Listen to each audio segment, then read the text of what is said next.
میرا بیٹا کارگل یدھ میں شہید ہو گئے کیپٹن امنگ بھاردواج، لیکن میں اپنے بیٹے اور پوتے کسی کو بھی آرمی میں جانا بالکل پسند نہیں کروں گی اور جانے بھی دینا نہیں چاہتی. ٹھیک ہے، جو آرمی کی حالات ہے اتنی خراب ہو چکی، کارگل یدھ کی جو ابھی وہ منایا جا رہا ہے، ان کے پاس جوتے تک نہیں تھے آرمی میں پہاڑوں میں چڑھنے کے لیے. جوان آفیسروں کو پہاڑوں پہ چڑھایا گیا ہے.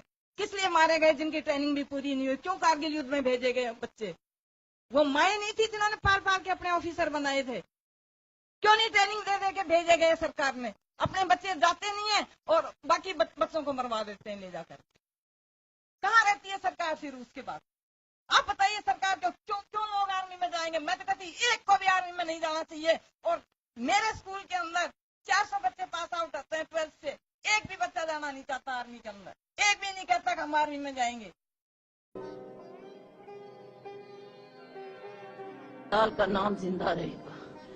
بلال کو آخری اپنی خواہش پوری کرنی تھی، وہ آگے بڑھتا چلا گیا کہ اچانک ایک چھپے ہوئے دہشت گرد نے گولا اس کے سینے پہ داغا اور بلال شہادت میں ہنستے ہوئے اپنی جان ملک کی خاطر قربان کر دی. بلال شہید مسکراتے ہوئے شہید ہوا. میں نے جب اس کی شہادت کی خبر سنی تو میرا سر فخر سے بلند ہو گیا. میں نے آسمان کی طرف دیکھا اور کہا پاک پروردگار تیرا لاکھ لاکھ شکر، میرے شہید بیٹے کی آخری خواہش ہو گئی. بلال ہمیشہ کہتا تھا ماں جی گولی میرا کچھ نہیں بگاڑے گی، مجھے لگے گا تو گولا اور وہ بھی سینے پہ.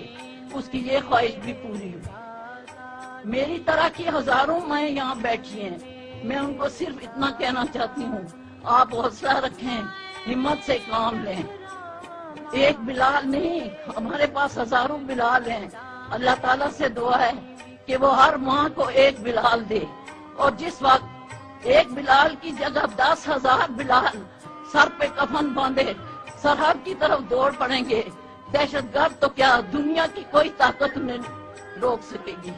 اے ماں تجھے سلام، اے ماں تجھے سلام.